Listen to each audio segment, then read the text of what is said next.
Hi everyone, welcome to another episode of the Trade Australia Show. I'm your host, Lawrence Christoffels. Today's episode is all about Canada. We've got a fantastic lineup of guests for you, and to kick it off, we're joined by the Vice President, Trade and International Policy from Business Council of Canada, all the way from Canada, Mr. Trevor Kennedy. Trevor, thanks so much for being on the show. Thanks for having me.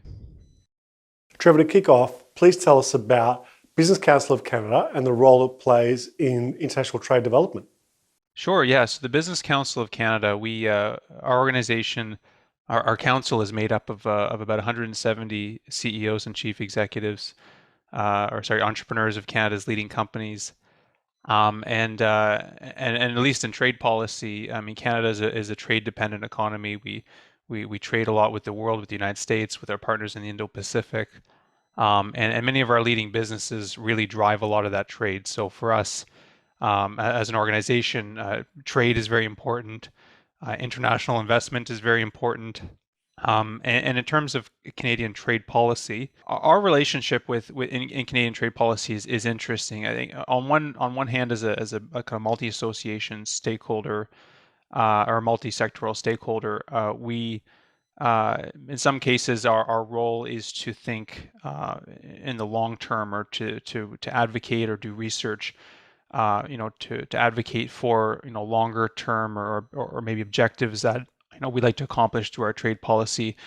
Some new trade negotiations, for instance, if there's an opportunity available to Canada, or something that we think the Canadian government should pursue in its trade policy.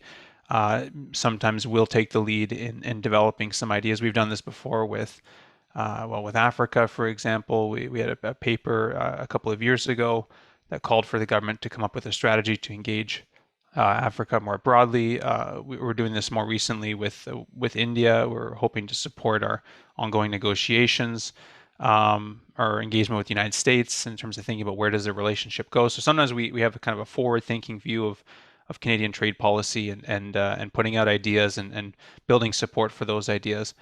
But also as a stakeholder, we're usually quite engaged when Canada is actively negotiating a trade agreement. As many other business associations are, we're consulted. We provide our input through just our parliamentary process when we do have an agreement. If it's something we do support, we support it through the ratification process. And I think we also have a role to play in post, I guess, after an agreement is entered into force, to continue to talk about if an agreement has been beneficial for industry, to talk about the benefits, to highlight the benefits, make sure there's some aftercare for those trade agreements. So I guess we have a before, during, and after role in terms of supporting Canada's trade policy, and fortunately we have I think a really complementary, or we have a good relationship with our government, with other businesses, in terms of how the policy process in Canada works. We're often I think a partner in the process of supporting Canada's ambitious trade agenda, and fortunately right now we do have a very ambitious agenda globally. Thanks for that, Trevor. That leads me to my next question. What are the current key industries and trading partners for Canada, and how may these change in the future? Well, right now, and really for most of our modern history and trade in this era, we trade principally with the United States. If we're looking at our merchandise trade, right now, it's roughly 75% of our exports go to the United States. If you're looking at bilateral trade flow, it's more like 65%. And that's been the case for quite some time. We reached our peak, at least in terms of the most, I guess, contemporary data set. It shows that usually around the year 2000, that we were the most dependent on the United States, and that has slightly changed in the past 20 years as either as some countries have grown, or as some of our trade agreements have provided other opportunities.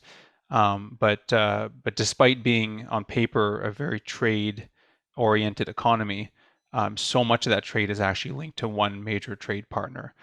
And that relationship itself is based on, it is a diverse trade relationship. It's a very valuable trade relationship, but there are some key sectors that really dominate the overall trade flows, at least for Canada. Looking at our current exports to the United States, energy, and particularly oil, is a really significant portion. And with commodity prices what they are right now, that even plays a larger role. Somewhere between 20 to 25% of our trade would be within energy and oil, and so it is quite significant. And so one sector's fortunes can have a pretty big impact on our trade flow. The other large I guess industry that we trade with the United States is in the auto and auto parts sector.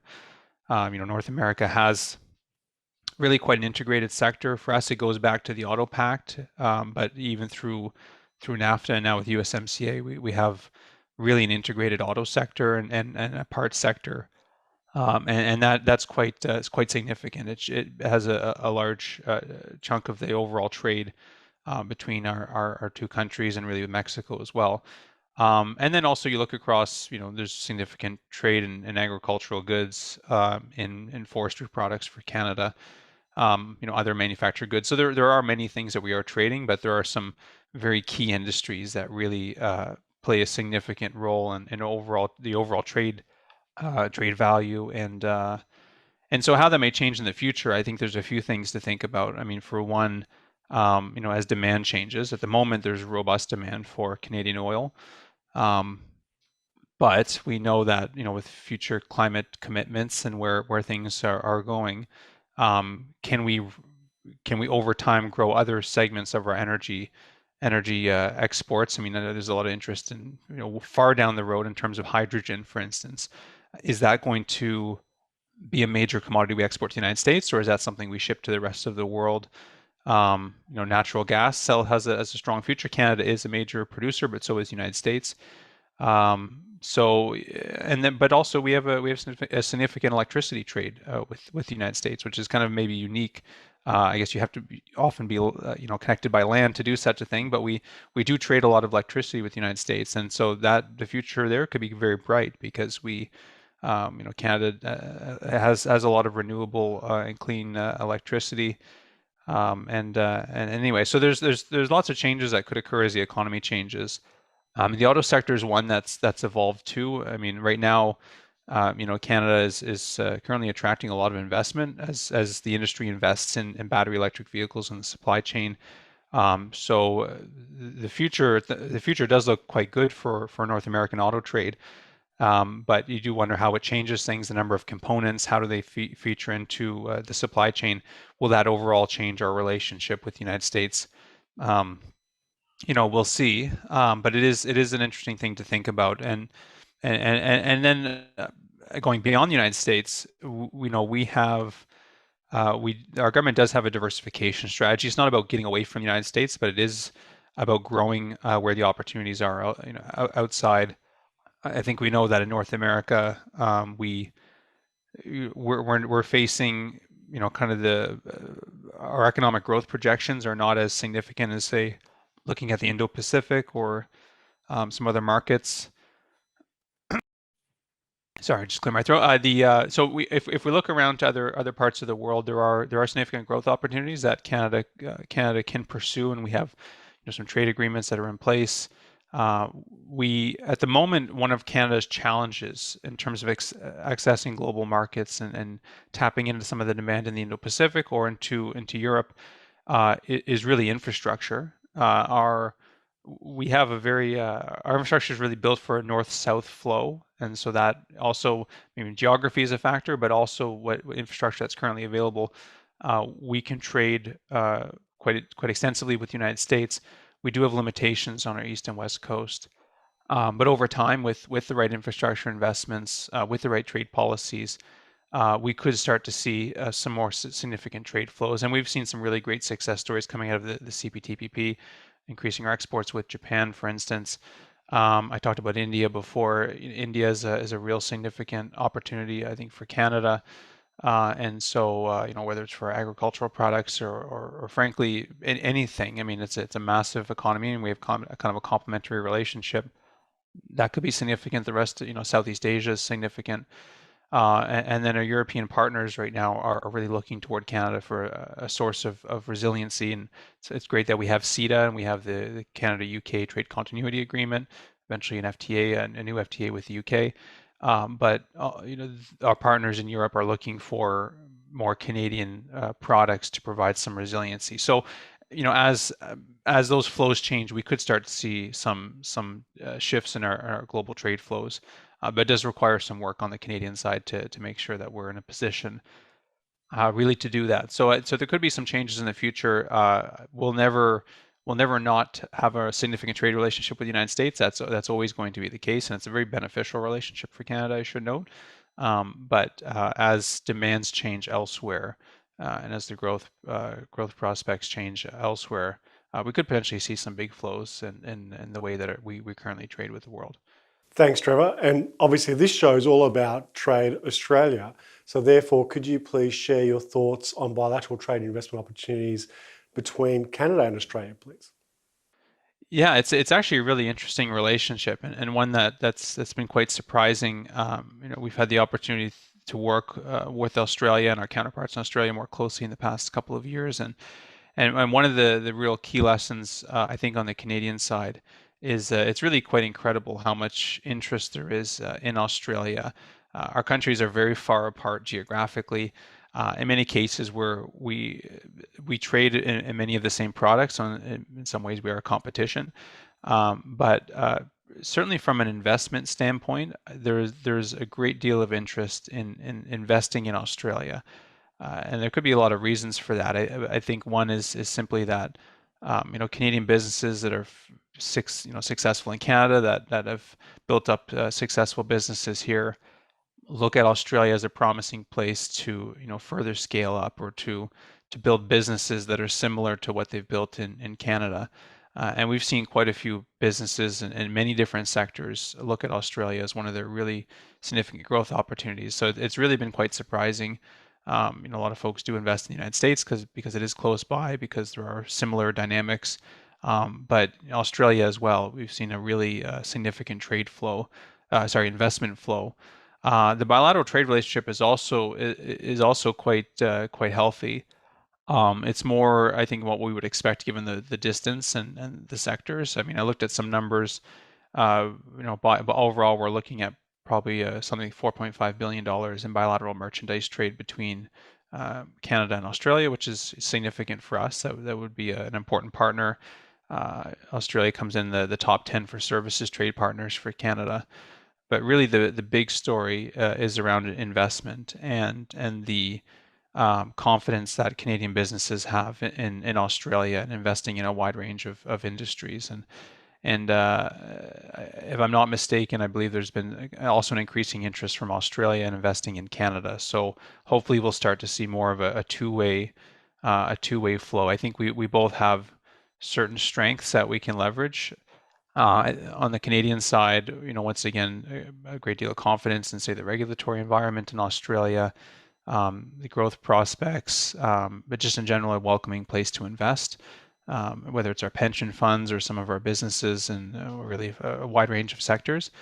On the Canadian side, one of the things that Canada has done well recently is to position itself as say a clean manufacturing hub, or a hub where there are opportunities to develop natural resources that can feed into a clean supply chain. And so a lot of international businesses have been looking at Canada and looking at our strengths, as a regime that has high environmental standards and is committed to making changes to meet its climate change goals.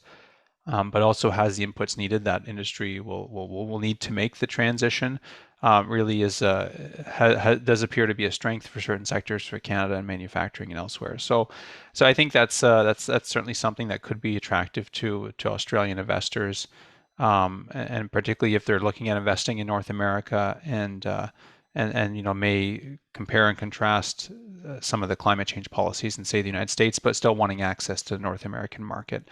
And Canada too. I mean, we similar to Australia, but within North America, we have a very strong network of bilateral trade agreements, as well as investment agreements. But for trade, we have modern and comprehensive trade agreements with Europe, with many partners in the Indo-Pacific, as well as that direct link to North America. So it does position us in an interesting place in terms of global trade. So anyway, so we think we have a good value proposition, but yeah, so far it really seems to be a mutually beneficial relationship between the two, and also something that isn't necessarily linked to just trade and investment, but the people-to-people flows between Canada and Australia are quite strong, and it's certainly something we can strengthen in the future, having our professionals move between the two jurisdictions and support our industries. I think is something we would both support. Thanks, Trevor. And finally, what tips and advice would you like to give to Australian companies who want to succeed in Canada? So that's a great question, and one I've been thinking a lot about. I think my one bit of advice or my tip would be, and this likely applies to any other part of the world, but Canada perhaps more so given our geography. It's really important to view Canada as a series of economies versus just one big Canada. We have a few different economic centers that really provide different strengths or different focuses and are linked to different parts of the world. It's been sometimes referred to as Eastern Canada, although actually I grew up in the real Eastern Canada, which is further to the east. But if Quebec and Ontario, I guess, have been referred to Eastern Canada, depending on where you are.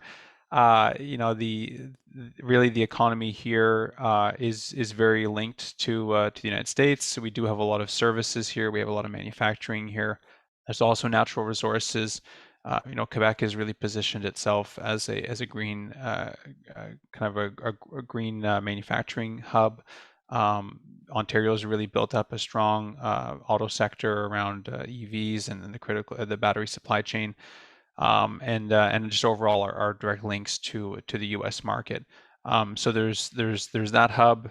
You look into parts of Western Canada, you have a strong energy sector, agricultural sector.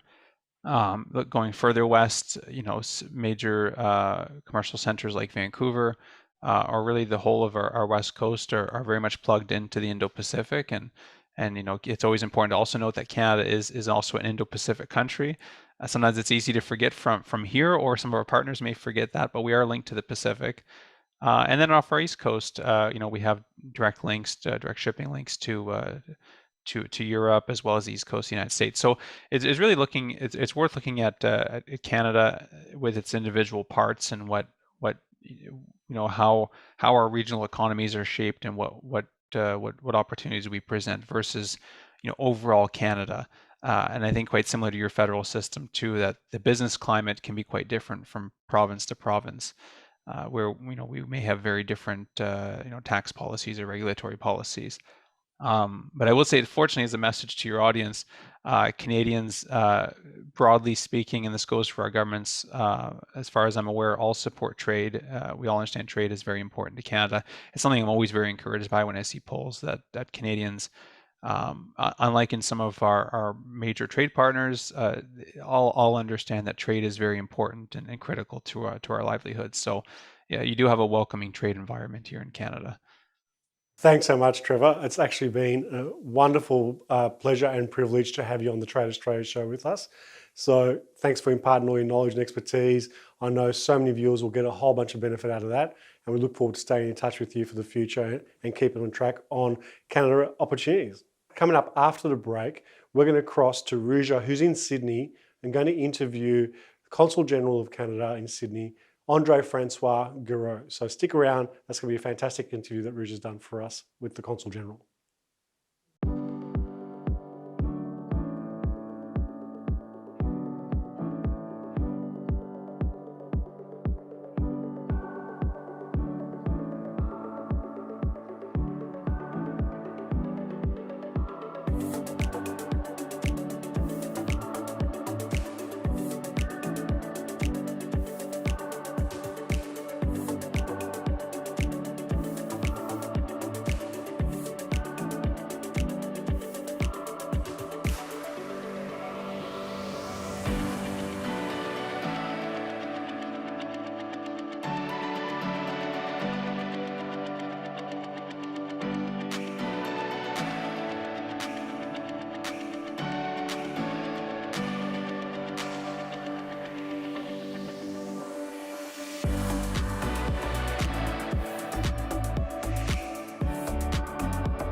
Andre Francois Giroux, Consul General of Canada, thank you for having us in your office here today in Sydney. My pleasure. Now, Andre, could you please explain the current trade and investment relationship between Canada and Australia? Well, Rusa, the first thing we need to say about Canada and Australia is that there's so many similarities. And I will keep repeating this during the interview, but it is what it is we call sometimes the Canadian and the Australians the cousin from very far away, but it is so true. So when it comes to trade and investment, the first thing to keep in mind is that we both have dynamic and stable economies. But, we live in a very specific time in history right now, and things are a little bit more fluid than they used to be. So when you look at both governments, one of the key priorities for both is definitely economic security. And trade and investment between Canada and Australia is very dynamic. Two-way bilateral trade, $4.5 billion a year. But the other story is investment. So when you look at Canadian investment in Australia, $45 billion in stock. And Australian investment in Canada, $18.5 billion as well. So very dynamic, but so much more that we can do together. Yeah. On the trade and investment also, I would like to mention that when it comes to climate change and the green economy, there's definitely an area that we prioritize. Both governments want to do more. Both governments are committed to net zero. And to be frank, we have challenges. It's going to be challenging for Australia to get to net zero. It's going to be challenging for Canada, but the opportunities are equally big. So we have every reason to partner together. Your challenges are our challenges. So I say, let's roll our arms and work together. And another area of great interest for us is Indigenous reconciliation and economic development. So we both have First Nations people, and we're both embarked on reconciliation processes, but with reconciliation comes economic development, which include international trade and international growth. So we are here in Australia very active in trying to remove some of the barriers for our Indigenous people to meet other Indigenous people and grow their businesses. And lastly, Indo-Pacific. Indo-Pacific, obviously, Australia is a very stable base from which to operate in the Indo, very attractive from a Canadian perspective, like we feel we are when it comes to North America. Yeah. But we have both very open economies, and then a lot of our interests rest on a rule-based trading system.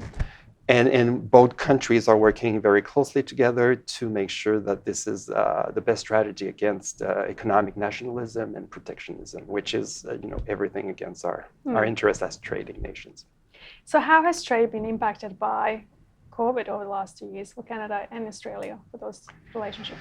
Well, the supply chain obviously was a big concern for the Canadian government and the Australian government as well. So our respective countries have invested a lot in what we call supply chain resilience, because we're as open economies, as trading economies, we rely on foreign imports and exports. I mean, we do send goods abroad, but we also, in order to produce, we need the entrance, like these imports. So that has been challenging, and then the vaccine was also a big hot trading goods for a while. So I think we've been quite successful in making sure that we maintain those supply chains because the temptation for some countries was to turn very inward and start suddenly become very protectionist. So yes, it has had an impact, but overall, I think, up to very recently, our economic fundamentals were very strong, both in Australia and in Canada. Obviously, with the situation in Ukraine, the rise of the price of oil, economists, who knows what the future would bring. But so far, so good. When you look at the fundamentals of Australia economy and Canada, so many similarities. So overall, we fared quite well. And thanks to the fact that our government had the financial stability and means to invest. So a lot of money was invested into economic structure so that during the various lockdowns, citizens could carry on with their lives, and that has helped. I see. And it's a very similar situation in Canada than you had here. Andre, what role does Global Affairs Canada play in supporting trade and investment with Australia then? So one of the jewel of the crown at Global Affairs is what we call the Trade Commissioner Service. So Canada is very much open for business, and the Trade Commissioner Service is our network on which we rely to facilitate exports abroad and attract investment to Canada. The Trade Commissioner Service is the oldest institution, one of the oldest institutions that we have in Canada. As a matter of fact, Sydney was the first trade post that the government of Canada has ever opened abroad. So we have been here since 1895. So when we talk about, friends and stable, reliable friendship, you can say that we've been here 127 years. And that's the longest we've been anywhere in the world. So Trade Commissioner Service offers a free of charge services to our clients, which basically includes market intelligence, contact introduction, and site selection if you were interested in investing in Canada. And what about similarities, cultural similarities or ties, which both countries have in common? Yes, again, very similar history, very similar Commonwealth affiliation. We share the same queen, just to say that. The Queen of Canada is also the Queen of Australia. But and then obviously, our First Nation heritage, multicultural societies in both cases. So when you look at our economic fabric, very similar as well. We have, the whole spectrum, primary resources, but at the same time, high-tech industry. So, and then when it comes to culture, what we've experienced is that Canadian artists are so well appreciated here, whether they be Indigenous or mainstream. A great appetite from Australian audience for Canadian culture, but also cultural industries and cultural technology. So we have been working very closely with festivals, cultural institutions to facilitate those partnerships and collaborations. Yeah. And then, as I mentioned, we also very much support First Nation cultural exchanges, which has been very well received as well. And then the share colonialism past and the reconciliation efforts, I think, resonates very well on both sides. Yeah. And Andre, what advice would you give to Canadian companies wanting to do business with Australia, and how does that compare to other global markets? Well, the first thing is do your homework. Australia is a sophisticated market. There are many similarities, so Canadians come here, feel very comfortable. No major language barriers. We may ask sometimes Aussies to repeat, but overall, there's no major cultural barriers. And then, just like in Canada, you have a sound banking system, overall openness, rule of law rules the place. So you can feel very quickly at home. But at the same time, there are some challenges that comes with distance, supply chain issues. Just like in Canada, labor shortages are a real issue here in Australia as they are in Canada. Taxes, we do have a double taxation agreement, but it needs a little bit of update. So overall, and the time difference. The time difference is a bit of a barrier in the sense that, the business hours in Canada and Australia never overlap. So someone is going to have to get up very early in the morning or stay up at night in order to talk first. But once you've accepted that, the sky is the limit. That's it. So I would say yes. Do your homework. Get a local partner and find your niche.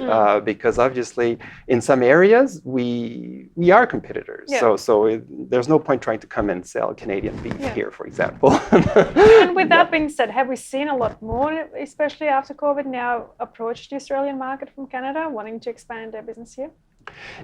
We have been quite surprised at how much activity carried on during COVID. People were still, but was the fruit of previous inquiries. But now that there was a time with the closure of international borders in Australia that made things a little bit more complicated because people need you can bring the relationship up to a point, but comes a point where you actually have to meet, touch and feel. So now that international borders are open again, it's not as if we've all been playing catch up. So I would say overall it hasn't been. It's been pretty stable, and I think again a lot to say about trusted partners. In a world where there's a lot of uncertainty. Knowing that you can trust your Aussie-Canadian partnership means a lot. And just lastly, Andre, are there any programs or initiatives planned for the rest of 2022 and beyond going forward? Well, as I was just saying, it feels like these past 6 months we've been playing catch up. So we do expect a very busy spring and year overall. So just looking at Sydney, the World Business Forum is coming here in September, and Canada is a major sponsor. So any prospective investors, please do reach out and come and attend because there will be lots of interesting conference and we'll be here in big numbers. Later, when it comes to mining and green technology, a very important field for both Canada and Australia, we need this green mining for the future and the net zero economy. We will be taking a delegation to Perth. And then IMARC is also going to take place in Sydney, and then we will have a big delegation here for that as well. There are bushfires or forest fires in Canada right now. There has been bushfires here. One, we never know, but over these past few years, firefighters exchanges have been a common areas of work for us. So we're so grateful for the help that you brought. And then we're very happy to reciprocate when we can, but that has been something when your mate is in need, we are there ready to come and help. When on the cultural front, we will be taking a big delegation to Montreal for CINAR, a very important area where we have a lot to do together in the cultural industry front. The Chamber of Commerce, the Canada-Australia Chamber of Commerce, a key partner to us here in Australia, will be hosting its second edition of the Australia-Canada Trade Summit, and we will be part of that. And finally, but quite important as well, is World Pride 2023 in Sydney. Canada will be here in big numbers, and we will in a very colorful way. So look very much looking forward to a very busy year. Busy indeed. Well, thank you so much, Andre. Such a real pleasure to meet you here in person at your office. My pleasure. Cheers. Thank you.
Welcome back, everyone. So I'm sure you'll agree the interview with the Consul General that Ruza concluded was fantastic. And to wrap up today's episode on Canada, we've got the pleasure of having Mel Warden, who's the CEO of the Canadian-Australian Chamber of Commerce. Hi, Mel. How are you going today? Hi, good. How are you going? First and foremost, could you please tell us about the CACC and your role there, please? Yeah, absolutely.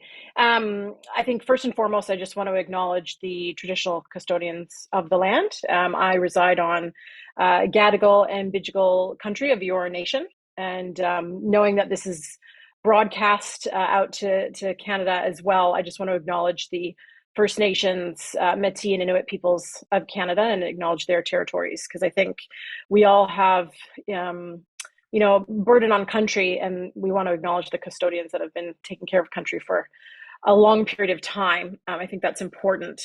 So I'm known as Mel in Australia. I'm known as Melissa in Canada.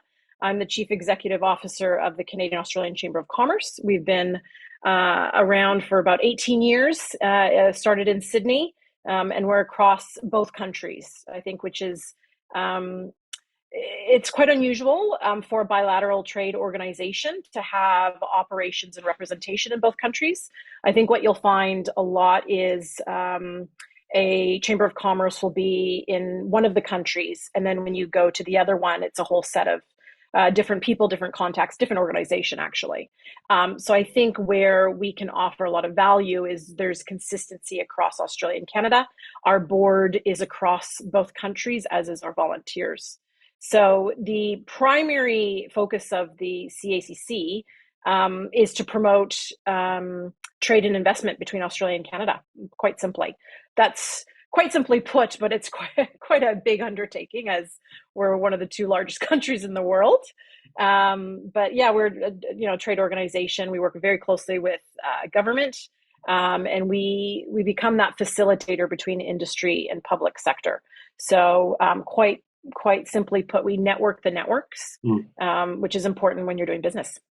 So another thing that the Chamber does is we put on activities or events, gatherings, and that looks different depending on the outcome that we're trying to achieve. So we'll do, breakfast. We do a product called Boardroom Briefing, where it's 25 senior executives across public sector and industry, which is rather important. And then, your cocktail receptions and whatnot. But we will do it with a purpose. So there's usually something that we want to get out of it. We always try to bring in that Canadian-Australian comparison, depending on the sector. So we find that those are great, because I think the Consul General for Canada in Sydney, Andre Francois Giroux, he put it really, really well when he said, we're in a pandemic world. It's important to connect, but it's getting those face-to-face gatherings and the relationships and business that's done on the margin. And I think that's important, because we get so used to working from home and Zooming, and it's great to see faces, especially when you're dealing internationally, but it can't replace the face-to-face interactions and those connections that you make. And quite regularly, the way we construct our events, I'm told that our members get a lot of value out of it. So they're usually private events. They're not open to the public, and we strategically invite individuals from a sector. And then, of course, we bring in an excellent subject matter expert or keynote. So it's not only educational, but you're getting people that you wouldn't probably be able to meet otherwise. And then that can obviously lead to future business dealing. So we don't run 1,000 events a year. We're really strategic in that way. So I think that's another sort of value add as a member of the CACC. Thanks, Mel, and thanks for that beautiful acknowledgement of country, both here in Australia and over in Canada as well. Mel, what are some of the programs and initiatives you undertake here in Australia with CACC? Yeah, so I mean, we have over 3,000 members. A large majority of that is small to medium-sized business, and then we're made up of our sponsors. So we're not-for-profit, volunteer-run organization, and our corporate sponsors are who help us do what we do, and that really is quite varied. I think at a grassroots level, on a day-to-day, we field calls and inquiries from businesses that are looking to expand or looking to grow or trying to suss out the market. And that really is a range because we're across all sectors, whether you're in life sciences or mining, agriculture. That's really going to determine sort of the next step. And there's sort of I guess a stock standard question that we kind of go through to figure out for business, okay, where are you at in that journey? A lot of the times we'll see, for instance, an Australian looking to go over to the US and is just recently thought of Canada as a way to do that. And so that's going to look really different to perhaps a Canadian organization looking to expand in Australia and as their gateway into Asia. So there's a lot of back and forth that goes behind that. And then I would say probably as a secondary, there's a lot of introductions that are made. So depending if, quite extensively people look for legal and finance, expertise, accountants, lawyers, what have you. But then there's also trying to understand the regulatory framework in which their sector is governed by. And then there's the other side of it where there might just be business development. There might be brand awareness that they're needing to do. So maybe they have all that sorted and now they're looking to make their presence known in a foreign country. And the approach that we take in Canada is similar to that in Australia, but there are differences because obviously they're all two different countries, clearly. Mel, you just touched on a few industry sectors there, and that was one of the next questions I wanted to ask you. What sectors do you believe are for current and future opportunities between Canada and Australia?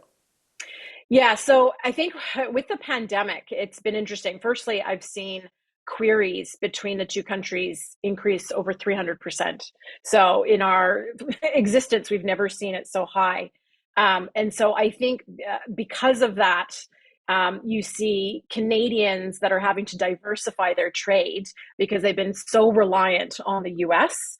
And then you see Australians obviously wanting to diversify, and we do have a quite strong trading relationship with Asia and China in particular, that are looking for friendly nations in a time of quite unstable and one could argue conflict. So they see Canadians and Canada as a friendly nation to expand to. So I think we're both resource-rich countries. That's a given. Defense is something that we commonly share, and when I say defense, there's land, air, and sea, but then there's also aerospace and cyber security that we attribute to that defense sector. Agriculture, of course, life sciences, infrastructure. That's a big one. I don't want to forget anything. Energy, critical minerals, and hopefully I haven't forgotten any. But those would be sort of some key growth sectors. However, sort of across that, there's advanced manufacturing, which would touch on many sectors. Indigenous affairs, we do have somewhat of a similar history, one could argue. The labor market, we are both aging populations. We had a skills shortage, both countries, going into the pandemic. The pandemic certainly has not helped that. We have a tax treaty. I think that's important to note. And then there's critical technologies and what have you. So, I mean, it's probably not a lot of sectors we don't touch, but those would be the top ones that come to mind. Wonderful. Now, Mel, you've already mentioned that CICC helps companies in both countries go overseas. So can I ask, what advice would you like to provide to Australian companies going to Canada and likewise Canadian companies coming here into Australia? Right. So, look, my advice is, number one, business nuance. I don't think I can stress that enough. What I seem to find over the years is Canadians think Australia is English speaking, therefore, and Commonwealth country, therefore, same. On the surface, yes. And I think it's really interesting because before our call, you asked, do you like to be called Mel or do you like to be called Melissa? And I think, it's a subtlety, but it's an important one because I think, business is based on trust, relationships. And if you culturally are not on the same page, I mean, you could do a few slip ups that maybe you think is insignificant, but on the other side could be rather dire. Australia is a very small country in comparison. I know we're vast in territory, but everybody knows each other. So if you're doing business dealings in Melbourne, don't think that people in Sydney aren't hearing about it. And I know Perth is, on the other side of the country, but if you're in, let's say, the mining sector, whether you're in Perth or Brisbane or Toronto, it doesn't matter. We're in a global society, right? So, and everyone's got a phone and everyone talks. Also, too, because we're in a skills shortage, you find that people throughout their careers will stay in that one sector. So they've moved around. They might be public sector versus industry, but they know that space. So they know everybody quite well. I think that sometimes can be overlooked. And I've seen the undoings, some spectacular undoings of people or organizations, I should say, that didn't get the business nuance right, and they failed coming into a new market. So, I mean, I think the due diligence is done when, let's say, Canadians go into China or to India, or, where English is not a first language. And they don't do the same due diligence when coming to Australia. I don't know if Canadians realize maybe how conservative that our culture is in comparison. So I think having an awareness about how you do business in Canada, because how you're going to be received by Australians. Australians can be quite informal, but that's also, I think, an endearing sign. So, going back to the name address, everyone calls me Mel. It might seem really informal from a Canadian side, but it's sort of expected. Little things like timing. I always say to the people or my friends is, if from a Canadian perspective, if you're not 5 minutes early for a meeting, you're already late. Okay. Australians, it's like, ooh, don't show up early. Now you're putting pressure on me. Show up on time. And you know what? If you're a few minutes late, not really a big deal. So it's just, things like that you just want to make sure you're aware of. Now, of course, I'm sort of blanketing this. There are going to be those exceptions. But I think when it comes down to communication, it's just so important, especially when you're giving your first impression, right? Because it's going to set the stage. It's going to mean people might or might not go out of their way for you to give you bits of information or to help you out or to make that next introduction. So I think it's, business 101. Of course, everyone knows how to grow a business relationship. But when you're going into a different country, you want to do your due diligence. You want to do your research. So I think that's the most important. Going into research, also quite important, especially if you're going to be setting up a supply chain, if you're, it depends if you're importing or trying to export. So you need to know the regulatory framework. And I think in a pandemic, most importantly, now you need to have a very good understanding of the political climate in which you are entering. I never used to go on about that before, but now I'm finding that's very important. I think people overlook resources that are out there to help them. So for us, a bilateral trade organization like ourselves, where, to be fair, most of our services are free, if not quite minimal, take advantage of that. So, sign up to understand what's going on in that region. But then also there are state agencies. So Investment New South Wales, Invest Victoria, Trade and Investment Queensland. I mean, they provide a lot of free services and help because, of course, they want you to come there and expand. And going the opposite way, there's the Toronto Board of Trade or the Vancouver Board of Trade. Like, there's the same equivalent for your provincial agencies versus the Australian state agencies. Overarching that, you do have Global Affairs Canada. They do an excellent job from their Trade Commission, as well as Austrade. And Austrade is actually set up in Canada. They have an office over Toronto, and they have representation, I believe, in Vancouver as well. And you'll find Investment New South Wales is going to have representation there shortly. And Invest Victoria and Trade Investment Queensland are based in the US, so they're not that far away.